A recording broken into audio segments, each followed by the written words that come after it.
Et si tout ce que vous pensiez savoir sur l'argent était faux? Et si les règles qui gouvernent votre liberté financière n'étaient pas celles que l'on vous a enseignées à l'école, ni même celles que la plupart des gens appliquent chaque jour? La vérité, c'est que la majorité des personnes ne comprennent jamais les véritables mécanismes de la richesse. Elles travaillent dur, gagnent de l'argent, puis le perdent, le dépensent ou restent coincées dans un cycle sans fin. Pourtant, certaines personnes semblent briser ce schéma. Elles avancent plus vite, construisent plus et vivent avec une liberté que d'autres jugent impossible. Pourquoi? Dans cette vidéo, inspirée des principes de Tony Robbins, vous allez découvrir les règles cachées qui régissent la maîtrise de l'argent. Pas des astuces superficielles, pas des conseils génériques, mais des principes profonds qui changent complètement votre relation à la richesse. Restez jusqu'à la fin, car la dernière leçon pourrait transformer votre façon de penser l'argent pour toujours et potentiellement changer votre avenir financier bien plus vite que vous ne l'imaginez. Leçon 1. L'argent suit la valeur, pas le temps. L'une des illusions les plus persistantes de notre société industrielle est de croire que le salaire est une simple fonction du temps passé à une tâche. Pourtant, si le temps était la mesure universelle de la richesse, le travailleur manuel effectuant des journées de 12 heures serait systématiquement plus riche que l'investisseur ou le concepteur de logiciels. La réalité est brutale, mais libératrice. Le marché ne rémunère pas votre fatigue, il rémunère votre utilité. On ne vous paie pas pour l'effort que vous fournissez, mais pour la difficulté du problème que vous résolvez. Si votre travail peut être accompli par n'importe qui avec une formation minimale, votre valeur marchande restera plafonnée, peu importe votre dévouement. Pour augmenter ses revenus, il faut donc cesser de chercher à travailler plus pour se concentrer sur le fait de devenir meilleur. C'est le concept de la rareté des compétences. Un chirurgien spécialisé ou un consultant en stratégie de haut niveau gagne en 1 heure ce qu'un ouvrier gagne en 1 mois, non pas parce qu'il travaille plus dur, mais parce que l'impact de son intervention est massif et difficilement remplaçable. La valeur est une perception de l'importance du résultat. Plus le problème que vous adressez est douloureux, complexe ou urgent pour autrui, plus la contrepartie financière sera élevée. C'est le passage d'une économie de la présence à une économie du résultat. Cette leçon impose une remise en question de notre éducation classique, qui nous prépare souvent à être des pions interchangeables dans une grande machine. Pour sortir de ce piège, il faut investir massivement dans son capital humain. Apprendre des compétences à haute valeur ajoutée, comme la vente, la négociation, la programmation ou la gestion de capital, permet de décorréler définitivement vos revenus de votre temps. Dès l'instant où vous cessez de vendre vos heures pour vendre des solutions, vous brisez le plafond de verre financier qui limite la majorité de la population. L'argent devient alors une récompense pour l'innovation et la transformation, et non un simple dédommagement pour l'ennui ou l'épuisement. Leçon 2. Gérer l'argent est plus important que le gagner. Il existe une différence fondamentale entre être riche et avoir un gros revenu. On peut gagner 10 000 € par mois et être au bord de la faillite si l'on en dépense 11 000. La gestion financière est le système immunitaire de votre richesse. Sans elle, chaque augmentation de revenus est immédiatement absorbée par une augmentation du niveau de vie, un phénomène connu sous le nom d'inflation du mode de vie. Gagner de l'argent demande du talent, mais le garder demande de la discipline. C'est cette discipline qui transforme un surplus temporaire en une liberté permanente. La richesse ne se mesure pas à ce qui entre sur votre compte, mais à ce qui y reste et à la durée pendant laquelle vous pourriez survivre si vous arrêtiez de travailler aujourd'hui. La plupart des gens voient l'argent comme un outil de consommation immédiate, alors que les esprits financièrement éduqués le voient comme un outil de production. Savoir gérer son argent, c'est savoir dire non aux gratifications instantanées pour protéger son avenir. Cela implique de mettre en place des systèmes de suivi, de comprendre ses flux de trésorerie et de différencier les besoins des désirs. Une gestion rigoureuse permet de dégager un excédent, qui est le carburant nécessaire à toute stratégie d'investissement. Sans une structure de gestion solide, L'argent s'évapore à travers des frais inutiles, des achats impulsifs et des dettes de consommation qui enchaînent l'individu à son travail. La maîtrise des finances personnelles est également une question de psychologie. Elle exige de se détacher du regard des autres et de ne pas chercher à projeter une image de succès avant d'avoir consolidé ses bases.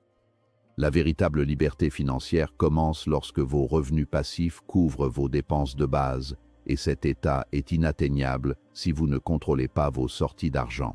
En devenant le gestionnaire attentif de votre propre entreprise personnelle, vous créez une base stable qui vous permet de prendre des risques calculés. Gagner de l'argent est une attaque, mais le gérer est une défense. Et comme dans le sport, c'est souvent la défense qui permet de gagner les championnats sur le long terme. Leçon 3. Les riches investissent avant de consommer. La règle d'or des finances personnelles, souvent ignorée par la classe moyenne, est l'ordre des opérations. La majorité des gens reçoivent leur salaire, paient leurs factures, s'offrent quelques plaisirs, puis épargnent ce qu'il reste, s'il reste quelque chose. Les riches inversent radicalement ce processus. Ils se paient en premier. Dès que l'argent entre, une portion substantielle est immédiatement dirigée vers des actifs, investissements, immobilier, bourse, business. Ils vivent ensuite avec le reliquat. Ce changement de priorité est une déclaration de guerre à la pauvreté. En traitant l'investissement comme une dépense obligatoire et non négociable, ils garantissent la croissance de leur patrimoine avant même de satisfaire leurs envies passagères.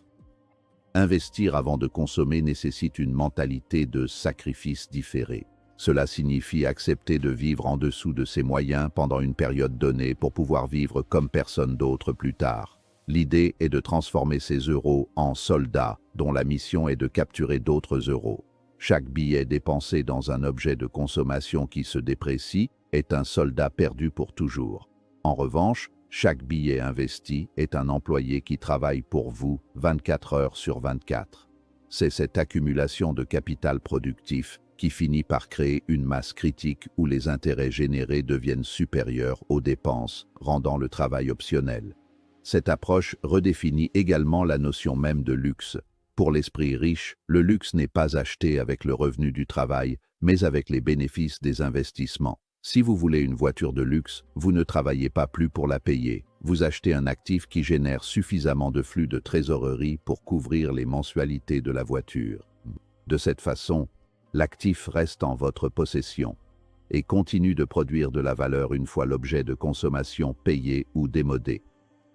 C'est une stratégie de construction de richesse durable qui protège le capital principal, tout en profitant des plaisirs de la vie de manière intelligente et structurée.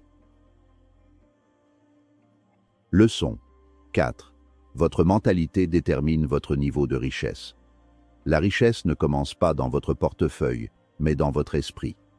Nos croyances limitantes sur l'argent sont souvent héritées de notre éducation, de notre culture ou de nos expériences passées.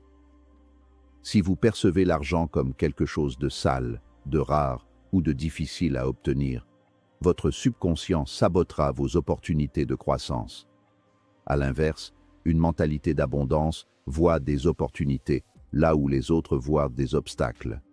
Le passage d'une mentalité de survie, axée sur la sécurité et la peur du manque, à une mentalité d'expansion, axée sur la création et la prise de risque, est le déclencheur nécessaire à toute ascension financière significative.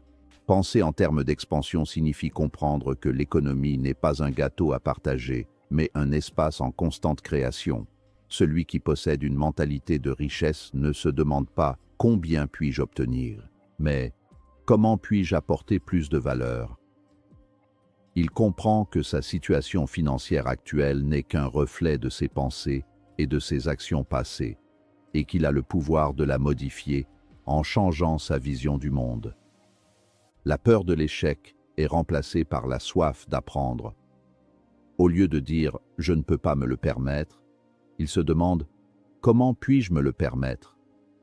Ce simple basculement sémantique ouvre des portes créatives et force le cerveau à chercher des solutions plutôt qu'à accepter des limites.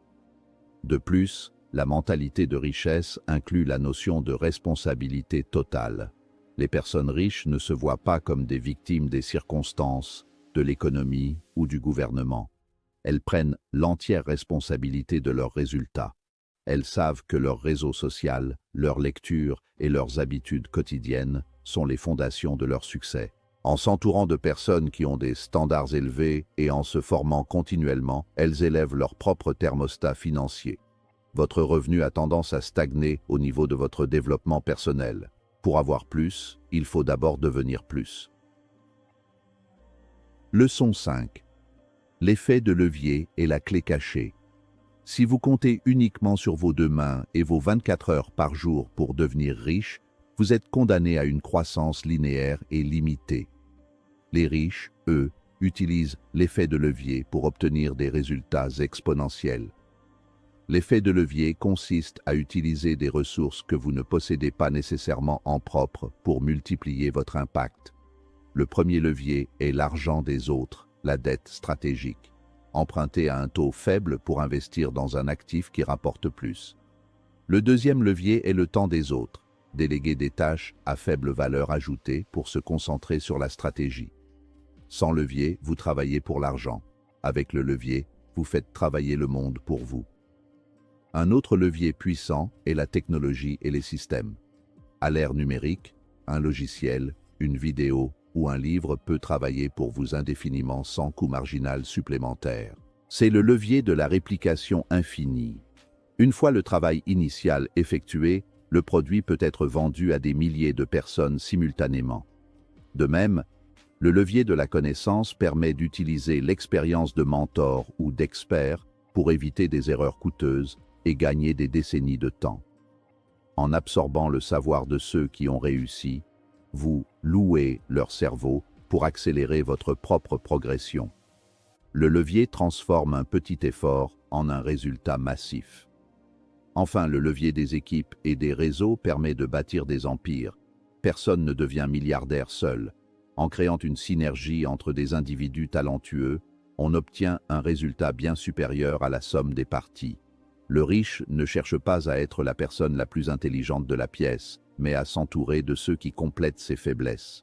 Maîtriser l'effet de levier, c'est comprendre que la force brute ne gagne jamais face à une mécanique bien huilée. C'est l'art d'utiliser des points d'appui stratégiques pour soulever des montagnes financières avec un minimum d'effort direct.